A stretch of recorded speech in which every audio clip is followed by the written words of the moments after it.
Une Algérienne pour la vie, une Marocaine pour la nuit. Vas-y, à moi. Je suis un Marocain, je suis un Marocain, je suis un Marocain.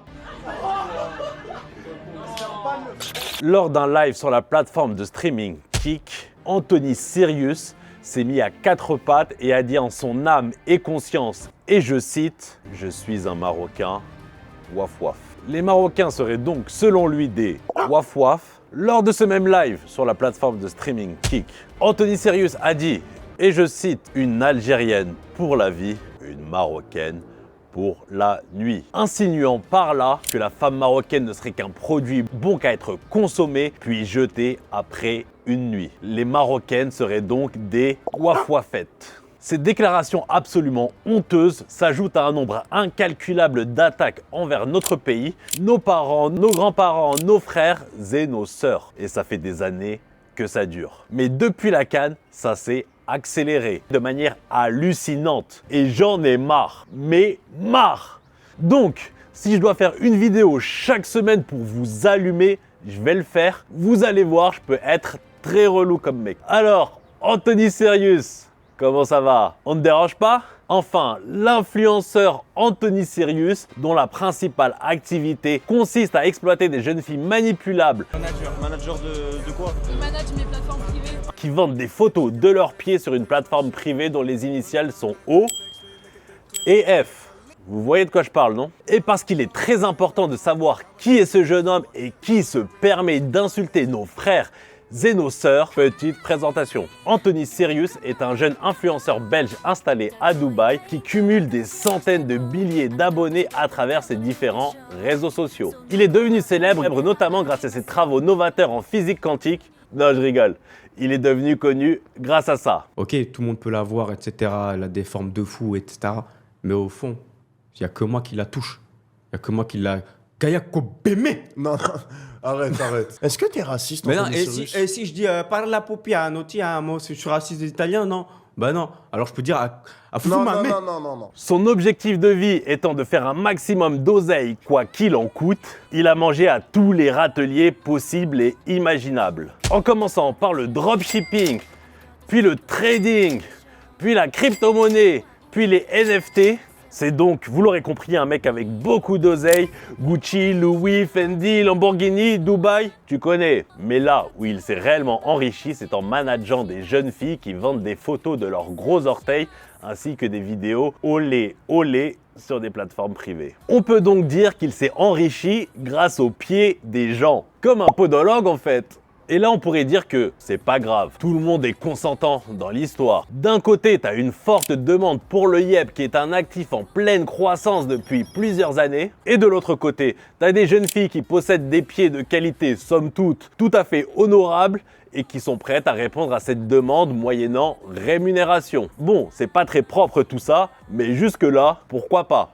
Le truc, c'est que c'est bien plus vicieux que ça. Parce que le vrai argent sur ces plateformes et la raison pour laquelle toutes ces jeunes filles et autres managers véreux deviennent millionnaires en quelques mois ne vient pas de la vente d'abonnements mensuels ou de quelques vidéos un peu scabreuses. Le vrai argent pour ces gens-là vient quand tu es capable de faire cracher un max le pauvre type qui s'est abonné en lui faisant croire à une fausse relation via un système de chantage affectif absolument immonde. T'explique. Derrière chaque jeune fille, il y a un Anthony Sirius sans foi ni loi, podologue de métier, qui va s'occuper de parler aux clients en se faisant passer pour la fille en question, installer une relation de confiance avec la proie ou le pigeon, et quand le mec est dedans, quand il est piqué, qu'il se sent spécial, c'est là que vient le chantage affectif afin de le faire cracher un maximum d'oseille. Et dites-vous qu'Anthony Sirius là, qui flex crypto-millionnaire Lamborghini Dubaï,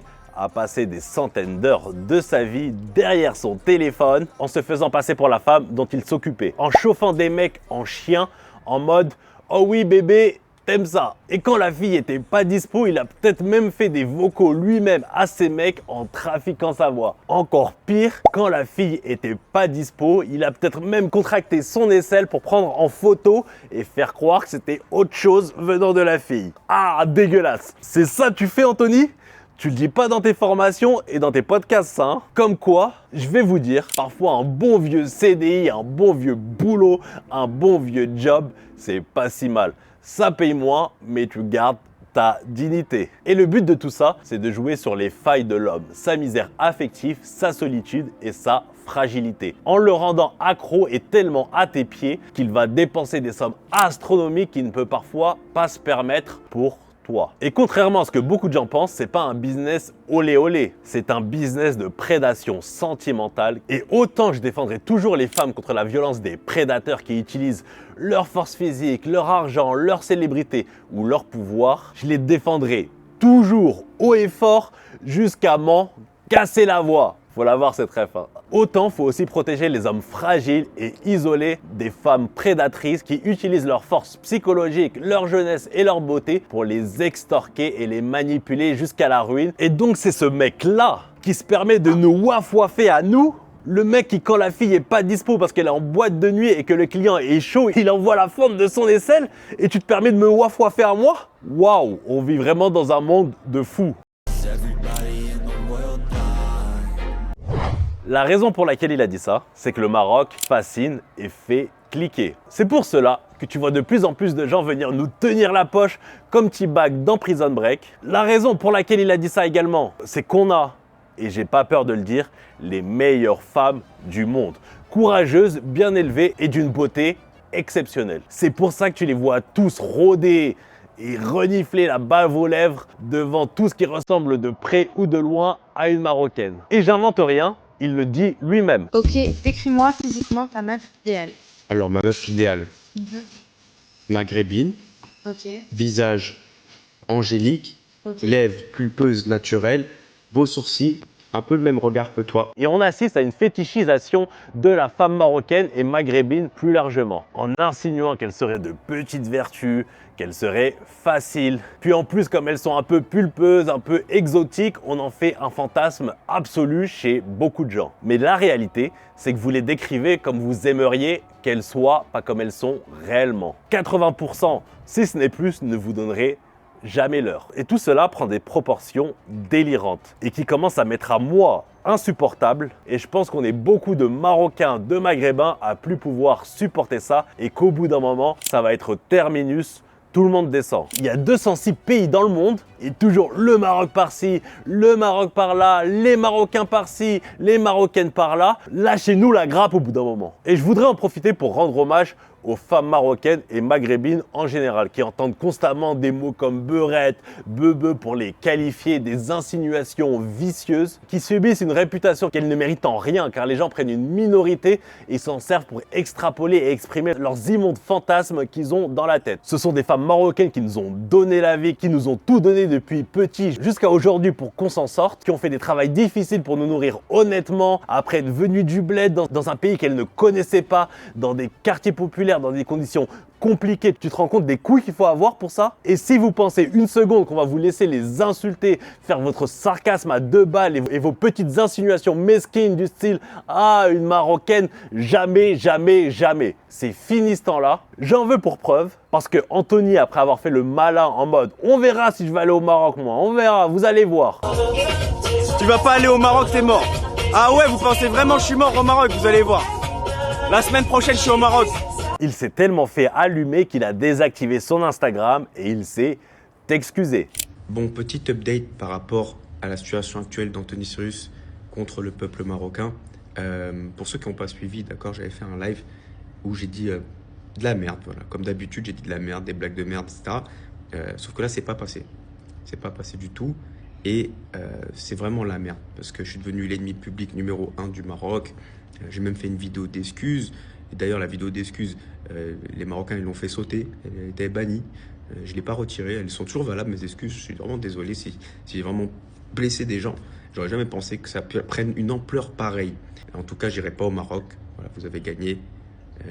Je peux comprendre aussi. Et je vais pas tenter le diable en allant au Maroc. Mais moi, je te pardonne pas, Anthony. On pardonne que les excuses sincères et faites avec le cœur. Et ta première réaction naturelle, ça a été de faire le coq, de faire le malin. Et c'est quand que tu as senti que c'était vraiment chaud pour toi, pour ton image, pour ton petit business, que tout d'un coup, tu t'es excusé. Donc non, tu vas payer le prix de tes erreurs et c'est un prix que tu ne pourras pas régler même avec tout l'argent du monde. Parce qu'il y a des choses dans la vie qui ne s'achètent pas même avec une Black Card American Express. Et je tiens également à féliciter toutes les personnes qui se sont mobilisées sur Twitter, TikTok. On a vraiment senti un élan de nos compatriotes et on sent que depuis la CAN, il y a un véritable éveil qui se fait auprès des Marocains d'ici et d'ailleurs. Peu importe si on est d'accord ou pas les uns avec les autres, on est tous Marocains et quand l'honneur des nôtres est touché, faut plus laisser passer. Et ce qui est encore plus super nécessaire, c'est qu'on arrive au point où le respect s'imposera de lui-même et qu'on soit plus obligé d'être constamment dans la réaction. Et je tiens à dire à tous mes compatriotes marocains et marocaines et toute personne de cœur, de justice et de raison, mobilisons-nous ensemble en likant cette vidéo et en s'abonnant à cette chaîne. Qu'elle puisse atteindre les 10 000 abonnés, c'est très important qu'on puisse continuer le combat ensemble sur cette chaîne. Oui, je sais, j'abuse, mais bon, fais ce que je peux les gars, que voulez-vous? On passe à la suite.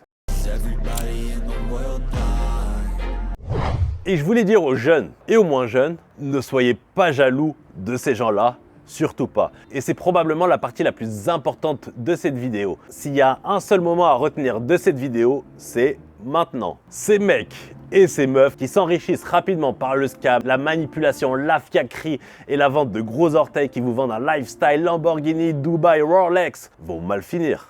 J'espère que vous êtes au courant. Il y a une justice divine, il y a un ordre naturel des choses dans ce monde. Faut pas croire que tu peux faire des millions en écrasant les autres, en profitant des autres, en volant les autres et que tu vas vivre une vie heureuse et épanouie. Non. Et c'est pas moi qui le dis, c'est Anthony Sirius lui-même. Je rêve de revenir 4 ans en arrière, 5 ans en arrière, quand j'avais mes vrais amis en Belgique, que je rentrais chez moi, je jouais à Fortnite avec eux, je jouais à Minecraft avec eux, on allait dehors, on allait dans un parc, on allait rigoler, on allait faire des trucs de base. Ici, je peux plus le faire, j'ai plus d'amis sur qui compter pour faire des trucs de... Vraiment des trucs simples. Je sais que je peux compter sur eux, qu'ils n'ont pas du vice, ils n'ont pas une envie derrière la tête de peut-être se dire qu'ils pourront me soutirer de l'argent. Lui-même, il le dit qu'il était plus heureux avant. Car quand tu évolues dans ce genre de sphère, t'as que des scammers autour de toi qui vont vouloir te faire parce que t'as mieux scam qu'eux. Des femmes de petite vertu et de faible morale qui vont vouloir te faire parce que t'as mieux scam qu'eux. Ou si t'es une femme, que des porcs qui vont te voir comme un objet. Mais comme t'as besoin d'entretenir ce lifestyle et de l'exposer sur les réseaux pour continuer à gagner de l'argent, car si tu montres pas que t'es riche, tu peux pas vendre aux gens des formations pour les rendre riches, logique. Et c'est là que les vrais méchants arrivent. Ils vont te cibler et il va t'arriver des bricoles. Tous les trucs qui s'étaient arrivés avec les tentatives de kidnapping sur ma famille pour essayer de me voler mon argent, t'es pas bien mentalement avec ces trucs comme ça qui arrivent. J'ai dû même vendre tous mes cryptos à perte, enfin pas à perte, mais vas-y, le wallet il était monté à 3,8 millions, j'ai tout revendu, il restait même moins que 2 millions, pas si vous vous rendez compte. C'est presque 2 millions de pertes, c'est de l'argent, tu vois. Et de l'avoir vendu ça comme ça pour mettre ma famille en sécurité, pour pas que les gens ils ont envie de kidnapper ma famille pour essayer de me voler, en vrai c'est une dinguerie. Ça devrait pas arriver. Donc, je sais pas vous, mais moi je préfère avoir ma petite vie où je gagne correctement ma vie, j'ai mon petit taf de bureau, j'ai mes petites responsabilités, ma mère elle est fière de moi et mon père il finit pas dans un coffre. Une réussite ça se construit avec du travail, avec de la patience, avec des efforts, avec du temps, avec une évolution mentale qui se développe petit à petit en même temps que ton succès. Et si tu as réussi à faire de l'argent rapide en faisant n'importe quoi, ça va te péter à la gueule, je vous le garantis. Et vous allez me dire, mais comment tu sais, Axe sur YouTube, t'as jamais été millionnaire toi? J'ai pas besoin de l'être pour savoir. Il y a des choses dans la vie qui sont là pour que vous les voyez. Il y a eu des milliers de livres depuis le 18e siècle, il y a des milliers de biographies de gens célèbres, des milliers d'interviews de chanteurs, de sportifs, d'hommes d'affaires qui vous expliquent ça depuis les années 70. Et encore, eux, ils ont gagné de leur argent honnêtement la majorité du temps. Imagine quand tu as des réussites rapides par le scam, le vol, tu as la baraka d'un vendeur de cam. Il peut t'arriver que de la merde dans ta vie. Et peut-être qu'Anthony Sirius, en regardant cette vidéo, va dire « Tu peux parler, Axe, mais toi, t'es un clochard, tu n'as pas la Rolex comme moi. » Mais je m'en fous. Si je dois devenir riche, ça sera par un truc que j'ai construit et j'en serai fier. Et si ça n'arrive pas, je vis déjà très bien. Dieu merci. Mais moi, je suis pas prêt à prendre mon téléphone, me faire passer pour une Colombienne de 19 ans et parler avec des mecs en chien et leur dire « Si bébé, mi amor, papacito. » Waouh, et c'est chaud quand il pense, hein, que vous êtes prêt à faire pour quelques euros. Et je te jure, je préfère être à ma place qu'à la tienne, parce que tu vas finir par te cracher. Moi, je la connais, la fin de l'histoire. Tout ça pour vous dire, jalousez pas ces gens-là. Ayez même pitié pour eux. Les créatrices des plateformes privées qui font des millions finissent tout à la fin par pleurer en disant que ça valait pas le coup. Et si tu es un père de famille, une mère de famille, tu as 45 ans, tu as ton petit taf à 1800, 2000 euros par mois, tu as tes enfants, ton petit appart et qu'en plus tu as ouvert une petite association pour aider les jeunes de ton quartier ou que tu aides les plus démunis bénévolement, tu es 100 fois, non, 1000 fois, non, 10 000 fois plus un grand homme ou une grande femme que tous ces crypto-scammers millionnaires ou modèles pour plateformes privées qui ne sont rien, même avec toutes les Rolex et les Lamborghini du monde. Éveillez-vous plus, conscientisez plus pour pas que vous et vos enfants finissiez en pauvres types qui n'a rien d'autre à proposer au monde que des Rolex, des Lambo et des photos de gros orteils comme Anthony Serious. Et si vous connaissiez la valeur réelle de votre âme, vous sauriez que même si quelqu'un vous en proposait 1000 milliards de milliards d'euros, vous vous feriez quand même largement arnaquer. Merci de m'avoir écouté. Que Dieu vous bénisse. C'était Axe. Bisous.